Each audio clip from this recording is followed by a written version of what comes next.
আসসালামু আলাইকুম guys, welcome back to new blog.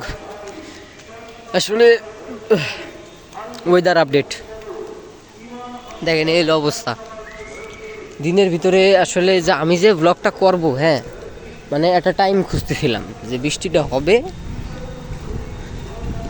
মানে একটা মাইন্ড সেট করছিলাম যে মানে বৃষ্টিটা হবে, বৃষ্টিতে একবারে গোসল করবো আর আপনাদের দেখাবো আর কি।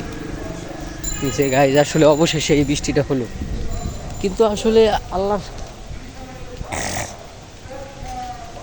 ইচ্ছাটা বোঝা যাইতেছে না। আল্লাহ যে কে কি আর বাতাস হইতেছে সকাল থেকে, মেঘ, ঠিক আছে, সকাল থেকে মেঘ।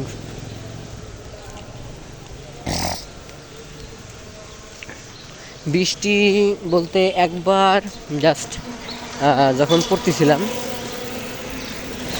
বাহিরে, একবার জাস্ট একটা নজর দিয়েছি, দেখি যে পড়তেছে।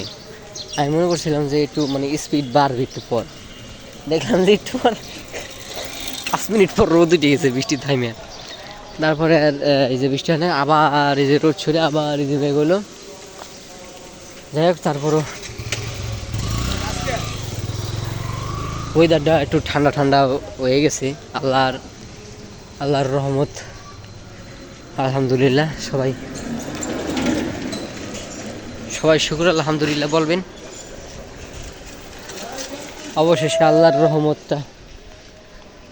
রহমত আসতেছে। এই হলো আমাদের সৃষ্টিকর্তা। আসলে এই যে বৃষ্টি পড়তেছে গাইস, বৃষ্টি পড়তেছে, আমার মুখের উপর 1 ফুট পড়লো, আমার উপর 1 ফুট পড়লো গাইস।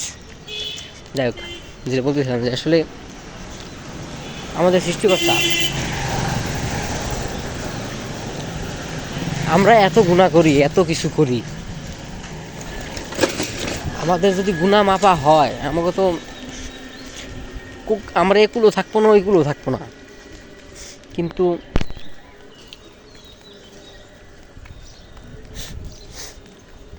আমাদের মহান আল্লাহ তাআলা হচ্ছে অতি ক্ষমাশীল। আল্লাহ খালি মাফই করে।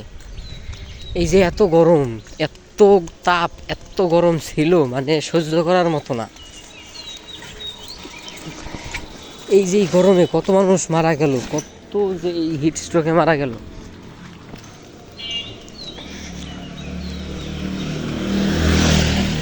আল্লাহ দয়া করে, মায়া করে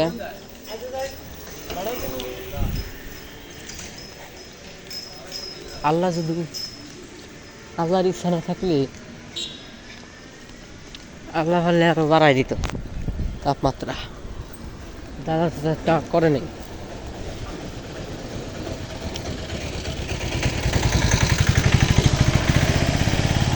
যাই হোক,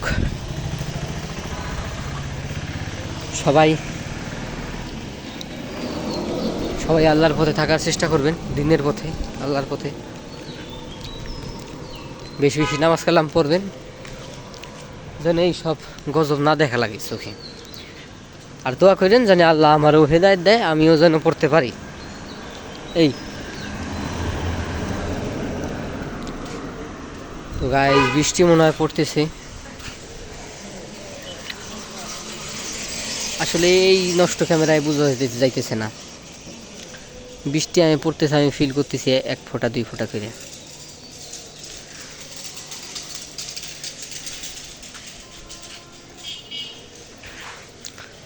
বৃষ্টি পড়লে আপনাদের দেখাবো ইনশাল্লাহ। দেখাবো এই ব্লগে। আল্লাহ হাফেজ।